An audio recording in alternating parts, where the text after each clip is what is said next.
If you're interested in attending Catholic worship, come consider the 10 o'clock a.m. Mass at St. Anthony Parish in Allston, Massachusetts. We're located just 4 blocks up from Soldiers Field Road at 43 Holton Street. You can check out our website at stanthonyalston.org. That's stanthonyalston.org. And come to the 10 o'clock Mass and experience our chanted Liturgy of the Eucharist every Sunday. Let us offer our consecration to the Lord. Lord, we offer up to you this day, and we ask as we begin another week in ordinary time, the 9th week of ordinary time, that we may glorify your name, that we may come to know you more, and we ask this through Christ our Lord. Well, it is, as you heard, Monday of the 9th week of ordinary time. On the Saints calendar, it is the memorial of Saints Charles Lwanga and his companions. They were martyred by the king in Uganda in the 1880s. And as I understand the story, he had his companions, not his companion, Charles Lwanga and his companions. The king wanted to have relations with them, and they refused, and he got angry, and they refused because of their faith, and he got angry and had them all martyred. So that's the story of very simple telling, basic story of Charles Lwanga and his companions. So that's who we are celebrating today. We're also continuing with Peter, but now we're in the second letter of Peter. So last week, as you remember, we heard the first letter of Peter, and now we're in the second letter of Peter. And one of the things you're going to find me doing more and more is I'm going to be looking at some of the, as best I can, some of the original texts. Now, the original texts were written in Greek. I don't speak Greek. I don't read Greek.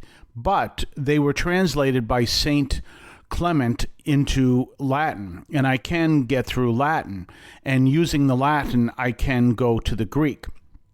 So, that understood, we're looking at what the actual word is, because what we're going to find is the word that is used in English is accurate, but when you go to the original word, it actually is more easily understood. And we're going to definitely find that in one of the words here. So, St. Peter is calling people out of the worldly life caused by living the corruption in the world.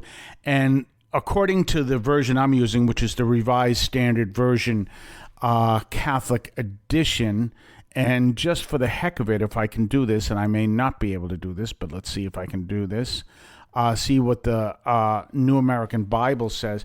But the word that is used for this desire of worldly values is lust. Well, of course, in English, a lot of times we think of lust in terms of sexual terms. And the actual word that St. Clement used was concupiscence, which is actually more related to the desires of the world. Now, the New American Bible Revised Edition doesn't use lust, uses evil desire. And it says, it really basically calls people, both versions call people to turn away from the world that is lost in the corruption that in the New American Bible Revised Edition is caused by evil desire, and Revised Standard Version Catholic Edition is because of lust. And St. Clement originally used the word concupiscence, which concupiscence actually is the more accurate word of all of them, because what it is saying is they have this strong desire for all that the world can offer them. When we think in terms of lust, we usually think in terms of sexual issues, which, by the way, would apply today because of the martyrdom of St. Charles Lwanga and his companions who refused the advances of the king. But that, even though you can have a lust for things that aren't sexual, generally the word is used in the context of sexual issues. So I like the word concupiscence better because it basically means sinfulness evil desires, which is what the New American Bible Revised Edition said, or that kind of thing. And basically thinking or seeking what the world has to offer and seeking it with all your passion. So if you have a passion for being the richest man in the world, and all of a sudden you have changed your faith and now you've come to realize that Christ is the way, the term for that passion would be concupiscence. It's a hard word to say. And to turn away from that, St. Peter would say, to follow the path that leads where the Lord is leading you. But it's a more comprehensive term, and I think that's an important consideration. So we see that powerful message that St. Peter is saying to essentially the new converts as well. To the faith. We're going to talk more on the other side of the break. You're listening to St. Anthony Overnight from the voice of St. Anthony Parish in Allston, Massachusetts, right here on WEZE 590 AM. We'll be right back right after this. You can now leave a message for us, which we can air and discuss on this program. Just call 617-297-7452. That's 617-297-7452. 617-297-7452. Feel free to call, leave a comment, a question, or even feedback, and we may play it on the air. I can discuss your comment or question as well, so give that a try. 617-297-7452, 617-297-7452. We're back, and we're here talking about today's first reading from 2 Peter. Now, this is the reading where there's kind of, I don't know, I like to use the word syllogism, but it's really a series of statements where one follows the other. So what St. Peter is saying here is that he wants he wants us to support it begins with supporting our faith with goodness. Okay, so that means to put your faith into actions and then to build it up with knowledge. This is really important. Over in the Cursillo movement, they talk about piety, study, action. It's really important to deepen your faith through knowledge. And this is one of the arguments I have against the Baltimore Catechism, because it's a very superficial catechism, but people think it's comprehensive.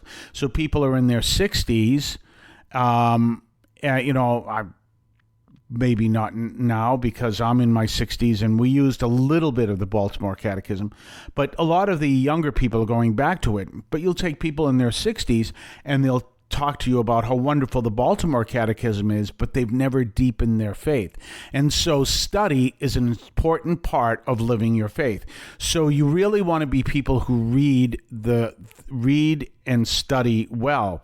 And when you do that, which is why, by the way, we're going to soon have another author on from the Pauline sisters talking about her latest book. So another example of study. It's important to read good spiritual material. Now, one of the things that I've heard leaders of retreats say is you don't want to read good books, you want to read the best books. And you can take that however you want.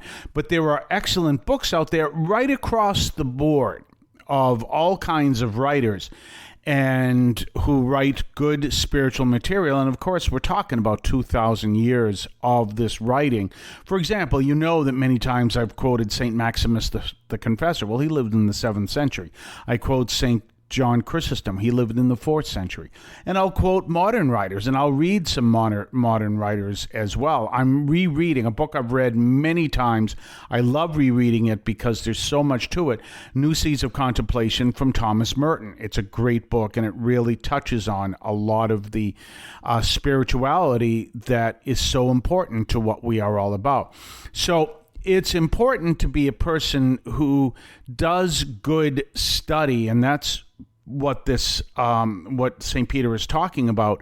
And it doesn't have to be studious. There's a difference between study and studious. But, to read some good books and so that you can think them through. An idea this pops into my mind because I use this as an example in some of my writing.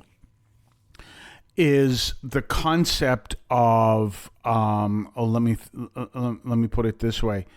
I forgot the book for a minute. I am not a fan, never have been, never will be, of a fan of the book that was out in the 80s and was very popular at the time, The Closing of the American Mind.